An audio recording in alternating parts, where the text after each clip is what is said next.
Hello friends, मैं आपका mentor के सिंह और आज फिर हम अपने EMRS के लाइब्रेरी साइंस के क्वेश्चन आंसर सीरीज़ देखेंगे, यानी कि लाइब्रेरी साइंस की मैराथन देखेंगे। और मैराथन में हम क्या कर रहे हैं, क्वेश्चन आंसर देख रहे हैं। और क्वेश्चन आंसर को भी आप सभी से जो क्वेश्चन पूछे जा रहे हैं, देखो बहुत सारे बच्चे क्वेश्चन को यानी कि पढ़ लेते हैं बस आंसर का, यानी कि उनका कोई रिस्पॉन्स ही नहीं होता। भैया आपसे जब क्वेश्चन कराए जा रहे हैं, आपको क्वेश्चन आंसर कराए तो आप उसका रिस्पॉन्स भी तो दीजिए।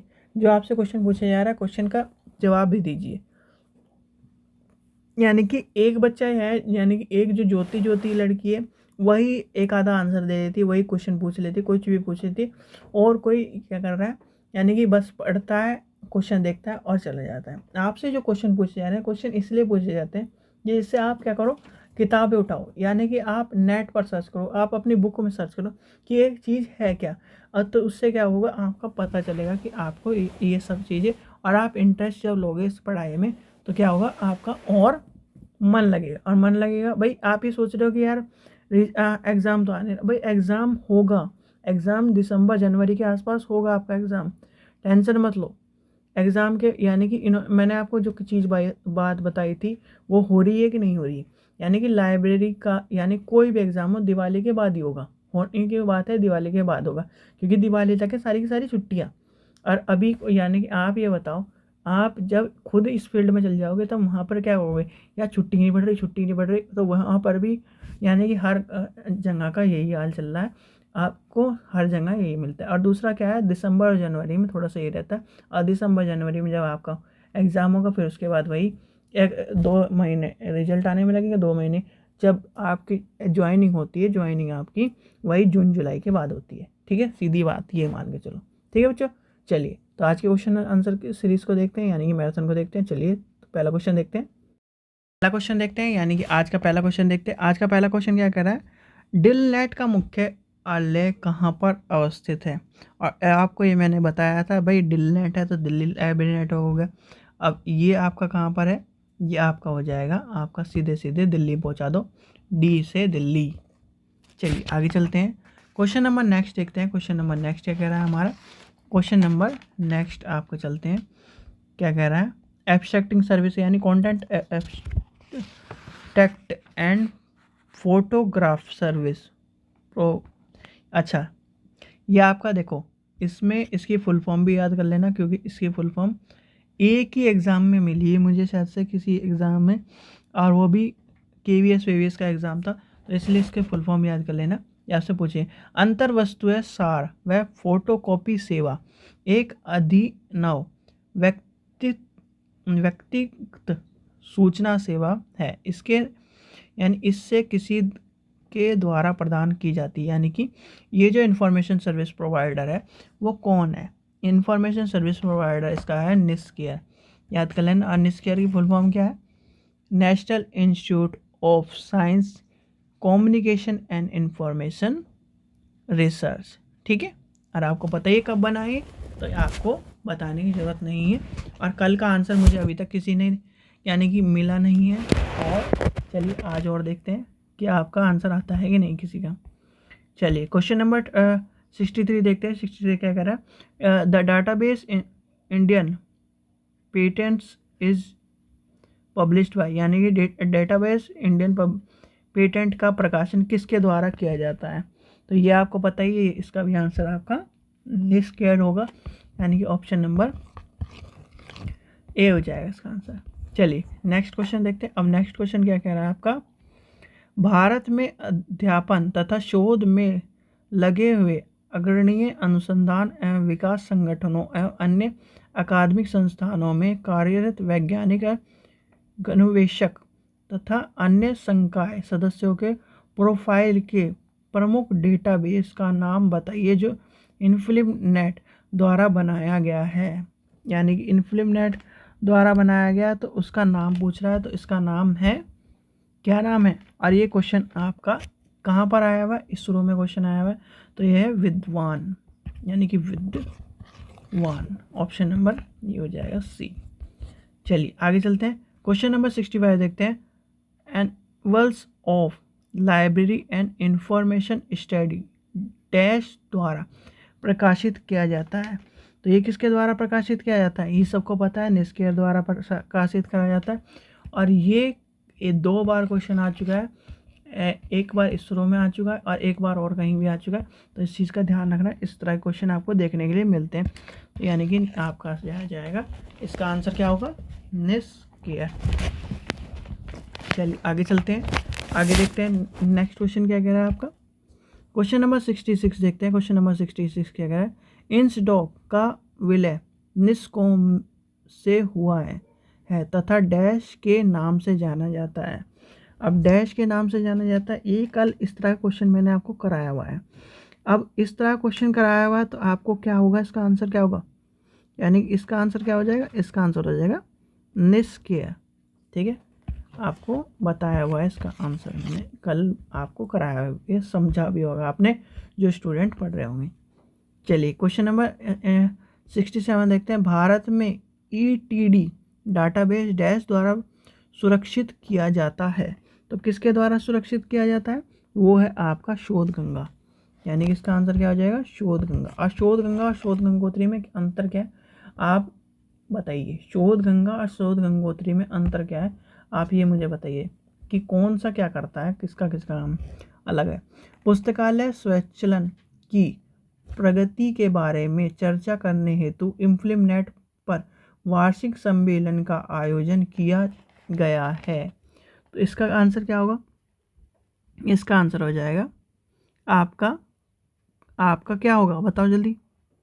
इसका आंसर हो जाएगा ऑप्शन नंबर बी, क्लीबलर। तो ये हो जाएगा। और इसकी फुल फॉर्म क्या है, कंजर्वेशन, लिख लीजिए, कभी पूछी जा सकती है, conversation on ऑटोमेटिस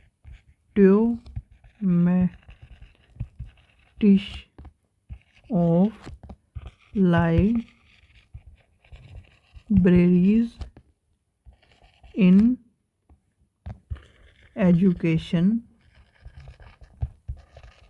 education and research institution। ठीक है, ये है इसकी फुल फॉर्म, इसकी फुल फॉर्म पूछी जा सकती है आपसे। ठीक है, चलिए आगे चलते हैं, नेक्स्ट देखते हैं क्वेश्चन नंबर 69 क्या है, लोकप्रिय पत्रिका आपकी साइंस रिपोर्ट के प्रकाशक को पहचानिए। इसमें साइंस रिपोर्ट के प्रकाशक कौन है, अब यहाँ पर मारेंगे बच्चे सभी के सभी इसरो। ठीक है, एक ध्यान रखना, इसरो मार देंगे, नहीं तो IISc मार देंगे, पर इसका आंसर इसरो नहीं है, ध्यान रखना, इसका आंसर है निष्क्रिय आपका। ठीक है, चलिए आगे चलते हैं, क्वेश्चन नंबर 70 देखते हैं। 70 क्या है, निम्नलिखित में से कौन सी सेवा सूचना एवं पुस्तकालय नेटवर्क इन्फ्लिमनेट से संबंधित नहीं है। अब संबंधित नहीं है पूछा है, तो ये आ जाएगा शोध यमुनोत्री, यानी कि शोध गंगा तो है, शोध गंगोत्री भी है, यानी कि ईश संधु भी है, तो यानी कि सी हो जाएगा इसका आंसर। ठीक है, चलिए आगे चलते हैं, क्वेश्चन नंबर 71 देखते हैं। 71 क्या है, INSDOC has merged with NISCOM and is now known as. तो नोन एज किससे हो गया भैया, नोन एज हो गया, तो आपका हो जाएगा निष्क्रिय, यानी कि इसका हो जाएगा, इसका आंसर हो जाएगा निष्क्रिय। निष्क्रिय से ही तो मर्ज हुआ है वो। चलिए आगे चलते हैं, क्वेश्चन नंबर 72 देखते हैं। ISSN नंबर, ये ISSN नंबर आपको मैंने करा चुका है, तो ये आपको खुद बताना है। एक तो मुझे इतने बताओ कि इसमें कितने अंकों के नंबर होते हैं, यानी नंबर्स बताओ, इसके फुल फॉर्म बता दो, और आया कब, यानी ईयर कब आया। ठीक है, ये 3 चीज़ बताओ मुझे, जो भी बताएगा मैं उसका नाम नेक्स्ट वीडियो में बताऊंगा कि इस बच्चे ने बताया है। ठीक है, चलिए आगे चलते हैं, क्वेश्चन नंबर नेक्स्ट देखते हैं। क्वेश्चन नंबर नेक्स्ट क्या कह रहा है, 73 कह रहा है, निम्नलिखित में से कौन सा नेटवर्क प्राथमिक पर शैक्षणिक उद्देश्य के लिए नहीं है, यानी कि प्राथमिक पर शैक्षणिक उद्देश्य के लिए नहीं है। तो इसका आंसर क्या होगा, इसका आंसर हो जाएगा आपका निस्नेट, यानी कि नेशनल इंफॉर्मेशन सेंटर, और आगे क्या है नेटवर्क, यानी कि चलिए आगे चलते हैं, नेक्स्ट देखते हैं। क्वेश्चन नंबर नेक्स्ट क्या आ रहा है आपका, क्वेश्चन नंबर नेक्स्ट आ रहा है open general access system is, यानी ओपन जनरल एक्सेस सिस्टम मुख्यतः किसके द्वारा प्रबंधित किया जाता है? तो किसके द्वारा प्रबंधित किया जाता है? वो आपका इन्फ्लिम नेट सेंटर, यानी कि इसका हो जाएगा सी। चलिए आगे चलते हैं। क्वेश्चन नंबर 75 देखते हैं। क्वेश्चन नंबर 75 वगैरह, यानी कि इंस्टॉक का स्थापना वर्ष क्या है? और इंस्टॉक का स्थापना वर्ष मैंने आपको कल ही बताया है, तो आपको पता भी होगा। इसका आंसर क्या हो जाएगा? वैसे बता देते हैं 1951। और 1951 और इसकी फुल फॉर्म क्या है? Indian national scientific documentation centre. ठीक है, चलिए आगे चलते हैं, आगे देखते हैं। नेक्स्ट देखते हैं question number. Next question number 76 क्या कह रहा है? निम्न में से कौन सा नेटवर्क अकादमिक पुस्तकालय से संबंधित नहीं है? अकादमिक पुस्तकालय से संबंधित नहीं, तो इसका आंसर कौन सा होगा? इसका आंसर हो जाएगा आपका निस्नेट, यानी कि निस्नेट नहीं है आपका। ऑप्शन नंबर ये हो जाएगा बी। चलिए आगे चलते हैं। क्वेश्चन नंबर 77 देखते हैं। क्वेश्चन नंबर 77, यानी कि फुल फॉर्म पूछिए इरनेट की। इरनेट की फुल फॉर्म क्या है? इरनेट की फुल फॉर्म आपको सभी को पता है, यानी कि इरनेट की फुल फॉर्म है आपकी एजुकेशन एंड रिसर्च नेटवर्क, यानी कि education and research network, education and research network पहला हो जाएगा इसका आंसर। चलिए आगे चलते हैं। क्वेश्चन नंबर 78 देखते हैं। 78 आपका है मैच द फॉलोइंग। तो 78 में पहला क्या करें? Academic education. तो इसमें क्या कहाँ पे चले जाएगा? यानी कि आप पहले जाइए चौथे नंबर पे, यानी सोशल नेटवर्क साइट्स। ठीक है, इसमें आ जाएगा, यह आ जाएगा। ठीक है, अब आता है NUC SSS, ये आपका कहाँ आ जाएगा? ये आ जाएगा नेक्स्ट के 2 नंबर। फिर आ जाएगा प्लानर। प्लानर में कहाँ पहुँच जाओगे आप? प्लानर में पहुँच जाओगे, इसमें आ जाएगा इन्फ्लेमनेट। और लास्ट बचा, यानी कि लास्ट आपका है, इसमें आ जाएगा 4 नंबर। ठीक है, चलिए आगे चलते हैं। क्वेश्चन नंबर नेक्स्ट देखते हैं। क्वेश्चन नंबर नेक्स्ट क्या है? 79 कैलेंडर के वार्षिक व्यावसायिक कार्यक्रम का आयोजन किसके द्वारा होता है? तो वो आपका हो जाएगा इन्फ्लेमनेट, यानी कि इन्फ्लेमनेट आ जाएगा इसका आंसर। और ये आपका KVS पता नहीं NVS का क्वेश्चन पेपर है का क्वेश्चन है, तो इस चीज़ का भी ध्यान रखना। चलिए EMRS वाले खासकर ध्यान रखना, KVS और NVS के पेपर रट लो, घोट के भेज जाओ, इस तरह के क्वेश्चन आने वाले हैं आपके। चाहे ऐसा भी हो सकता है KVS का पेपर ही उठा के दे दें, तो इस बार का पेपर जरूर देखना। इस बार का पेपर मुझे अभी मिल गया है, वो मैं कराऊंगा, और उस पेपर को ज़रूर देख के जाना। यानी KVS के पेपर आपको करके जाने हैं, जिससे क्या हो, आपको सारी चीज़ें का पता चल जाए, और कहीं ना कहीं वो क्वेश्चन आएंगे और वो क्वेश्चन आपको उठा के वहाँ चेप देने। चलिए, राष्ट्रीय सूचना विज्ञान केंद्र यानी NIC का मुख्यालय कहाँ पर है? और इसका मुख्यालय तो सबको पता है, नई दिल्ली में है, यानी कि इसकी तो बात छुपी हुई नहीं है। चलिए आगे चलते हैं। क्वेश्चन नंबर 81 देखते हैं। विश्वविद्यालय पुस्तकालय के लिए राष्ट्रीय नेटवर्क प्रणाली पर बनी समिति के अध्यक्ष कौन थे? भाई, डॉक्टर N शेषगिरी, यानी कि इनका नाम हो जाएगा ऑप्शन नंबर बी। और ये जो रिपोर्ट थी, ये किस बात की रिपोर्ट कहती है? यानी कि योजना जो आयोग में लाइब्रेरी यानी कि आधुनिकीकरण पर एक कार्य दल स्थापित किया गया था, जो 7वीं पंचवर्षीय योजना के तहत क्या करता है? सेवा सूचना के बात करता था। तो उसमें क्या था ये, यानी उन्होंने अपना योगदान दिया था। ठीक है, चलिए 7वीं पंचवर्षीय योजना का ध्यान रखना। इस 7वीं पंचवर्षीय योजना वाला भी क्वेश्चन आपसे पूछा जा सकता है। क्वेश्चन नंबर नेक्स्ट क्या कहते हैं? क्वेश्चन नंबर नेक्स्ट कह रहा है आपका 82। आपने तेज गति डेटा नेटवर्क से आधुनिक विश्वविद्यालय पुस्तकालय को संचालित करने वाले राष्ट्रीय केंद्र को क्या कहा जाता है? तो आपके वही है आपका, भाई UGC की बात आ जाए तो UGC की बात लगा देना आंख बनकर इन्फ्लेमनेट है, यानी कि इन्फ्लेमनेट UGC से जुड़ा हुआ है। तो UGC का जहाँ पर भी नाम आए तो इन्फ्लेमनेट आएगा आपका आंसर। अरेंज द फॉलोइंग, अब अरेंज द फॉलोइंग तो आपको पता ही है, इसका क्या आंसर होगा, इसका आंसर सबसे पहले आ जाएगा डिश डॉग, यानी कि ये आ जाएगा। फिर आपका हो जाएगा डिश डॉग, यानी डिफेंस में चला गया, और ये आया था 1967 में, ठीक है। फिर आ जाएगा आपका ये दूसरे नंबर में निस डॉग, यानी कि इसका आ जाएगा 69 में। 69 के बाद आ जाएगा, 69 के बाद क्या आता है, यानी कि इसके बाद आएगा आपका निस्क, यानी NIC। NIC कब आया था, NIC 1976 में आया था। अब 1976 के बाद आपका निस्केयर आ जाएगा, यानी कि निस्केयर सबसे लास्ट में आया 2002 में, ठीक है। चलिए आगे चलते हैं, क्वेश्चन नंबर 84 देखते हैं। डिल नेट द्वारा नियमित रूप से आयोजित राष्ट्रीय समिति को किस नाम से जाना जाता है, तो किस नाम से जाना जाता है वो आपका आ जाएगा, ये आपकी हो जाएगी C, यानी कि नेक्सिन, ठीक है। चलिए आगे चलते हैं, क्वेश्चन नंबर 85 देखते हैं। क्वेश्चन नंबर 85 क्या कह रहा है, राष्ट्रीय ज्ञान नेटवर्क को लागू किसके द्वारा किया जाता है, यानी national knowledge network is to be implement by, यानी एक तरह से लागू किसके द्वारा किया जाता है। तो इसका आंसर क्या होगा आपका, देखो जब इस तरह के क्वेश्चन आए, सबसे पहली बात है नेशनल की बात है, तो नेशनल ही होगा इसका आंसर। तो नेशनल से जुड़े हुई कौन सी कहानी है भाई, नेशनल से जुड़ी हुई हमारे पास है एक NIC, यानी कि NIC इसका आंसर हो जाएगा। मैंने कहा ना, आपके क्वेश्चनों में 50% आपका आंसर मिल जाता है, लाइब्रेरी में सबसे बड़ी अच्छी बात यही लगती है।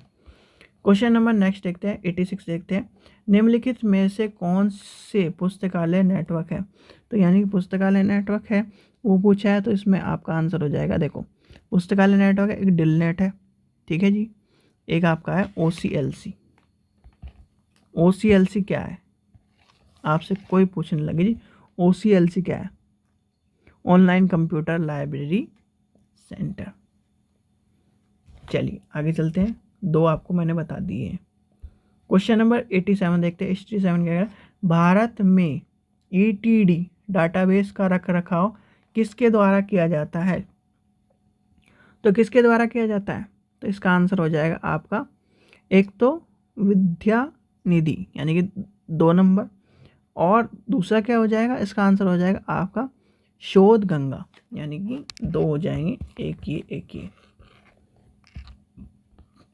चलिए आगे चलते हैं, क्वेश्चन नंबर 88 देखते हैं, निम्न में से कौन सा संदर्भ पुस्तकालय अध्यक्ष का सहयोगी नेटवर्क है, यानी कि द फॉलोइंग कोलैबोरेशन नेटवर्क, अच्छा रेफरेंस लाइब्रेरीज के लाइब्रेरियन के बारे में पूछ रहा है। अब इसका क्या आंसर होगा बताओ, ये क्वेश्चन है नया, एक तरह से पूरा का पूरा अटपटा सही क्वेश्चन है, तो इसका आंसर हो जाएगा क्वेश्चन पॉइंट। और ये क्वेश्चन पॉइंट मैंने आपको किसी और फॉर्म में कराया था, जब इससे यानी इस चैप्टर को हमने शुरू किया था, क्वेश्चन पॉइंट का क्वेश्चन एक और आ चुका है, और वो क्वेश्चन क्या है वो भी मुझे बताना, लिंक यानी कि डिस्क्रिप्शन में, वीडियो के डिस्क्रिप्शन में। क्वेश्चन नंबर 89 देखते हैं, भारत में डैश रिसर्च प्रोग्राम डाटाबेस, और ये रिसर्च प्रोग्राम डाटाबेस का कौन सा क्वेश्चन है, अभी हमने पढ़ा है, यानी शोध गंगोत्री है, इसका आंसर क्या हो जाएगा, शोध गंगोत्री, ठीक है। चलिए आगे चलते हैं, इस तरह के शोध गंगा शोध गंगोत्री आपको पता होना चाहिए क्या है। लास्ट क्वेश्चन देखते हैं, open general access system in India, यानी कि भारत में ओपन जनरल एक्सेस सिस्टम मुख्यतः किसके द्वारा प्रबंधित किया जाता है, यानी मैनेज किया जाता है, और मैनेज किसके द्वारा किया जाता है, आपको सबको पता है कि किसके द्वारा मैनेज किया है भाई, ओपन एक्सेस की बात आ रही, तो ओपन एक्सेस में क्या आ जाएगा, इम्प्लीमेंट, यानी इन्फ्लीमेंट हो जाएगा, और इसका आंसर क्या होगा, इसका आंसर हो जाएगा ऑप्शन नंबर D, ठीक है बच्चों। चलिए आज के क्वेश्चन, यानी कि आज हमने 30 क्वेश्चन देखे, और 30 क्वेश्चन में देखो जिसमें जो क्वेश्चन पूछा जाए, जैसे कल मैंने आपसे क्वेश्चन पूछा था, अभी तक किसी का आंसर नहीं आया, ठीक है, तो आपको क्या करना है, उसके ज़रूर जब वीडियो देख रहे हो तो आप खुद भी एक बार उठा के चीज़ों को देखो, जो आपसे बोला जा रहा है, ऐसे ही नहीं बोला जाता, आप इसलिए बोला जाता है कि आप भी उसमें क्या करो, थोड़ा सा इन्वॉल्यूशन लो। जब आप यहाँ से आपसे क्वेश्चन पूछ जाएगा तो आप में क्या करें, एक लगन होगी, और लगन में क्या है कि अच्छा हाँ मैं भी देखूँ यार है क्या ये, तो वो चीज़ जब आप में डेवलप हो जाएगी तब आप कोई भी एग्ज़ाम पास कर, यानी चुटकियों में पास कर सकोगे, ठीक है बच्चों। आशा करता हूँ आपको वीडियो पसंद आए। वीडियो पसंद आए तो लाइक करें, चैनल को सब्सक्राइब करें, वीडियो को ज़्यादा से शेयर करें। Thank you.